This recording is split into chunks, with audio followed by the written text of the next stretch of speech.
कहानी आखिरी call 10 minute की रहस्यमयी कहानी। हिंदी में भूमक। रात के 11:30 बजे शहरी ट्रैफिक की हलचल अब शांत हो चुकी थी।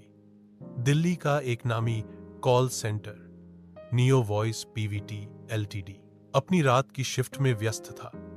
वहीं बैठा था अंशुल, जो नाइट शिफ्ट में कस्टमर सपोर्ट का काम करता था। शुरुआत अंशुल की शिफ्ट 11 बजे शुरू होती थी और वो हमेशा की तरह बोरिंग सवालों का जवाब दे रहा था।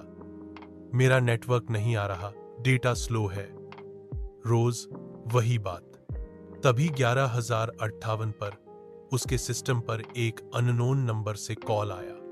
कॉल नंबर था अजार हजार। अंशुल ने सिर खुजाते हुए कॉल उठाया। हेलो। दूसरी तरफ एक अजीब सी धीमी कंपकपाती आवाज थी।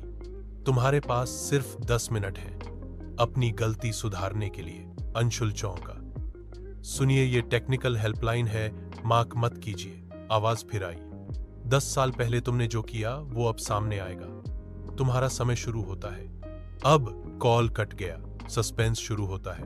अंशुल पहले तो हौसा, कोई पागल होगा, लेकिन तभी लाइट्स झपकने लगी। कॉल सेंटर की घड़ी 12,000 बजे पर रुक गई। सभी सहकर्मी नजर नहीं आ रहे थे। पूरा फ्लोर खाली था। वो बाहर निकला तो देखा कि लॉबी में सिर्फ एक दरवाजा चमक रहा है, जो आमतौर पर लॉक रहता था।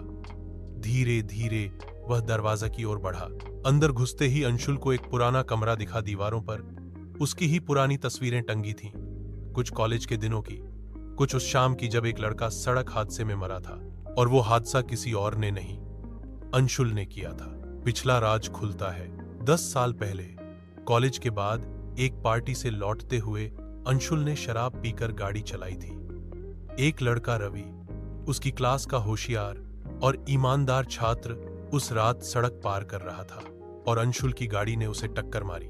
डर के मारे अंशुल वहां से भाग गया और रवि की मौत हो गई। कोई गवाह नहीं था। पुलिस ने केस को एक्सीडेंट मानकर बंद कर दिया। लेकिन अब ट्विस्ट, कमरे के कोने में एक पुराना टेप रिकॉर्डर पड़ा था। उसमें वही आवाज गूंज रही थी। 10 साल हो गए, अब तुम्हें भी वो दर्द महसूस करना होगा। अचानक कमरे की दीवार पर लिखा दिखा, अगर तुम सच्चे दिल से माफी मांगो तो शायद तुम्हें मौका मिले खुद को बचाने का। अंशुल घुटनों पर गिर पड़ा। आंसू बहते रहे। रवि, मुझे माफ कर दो, मैं हर दिन पछताता रहा हूं।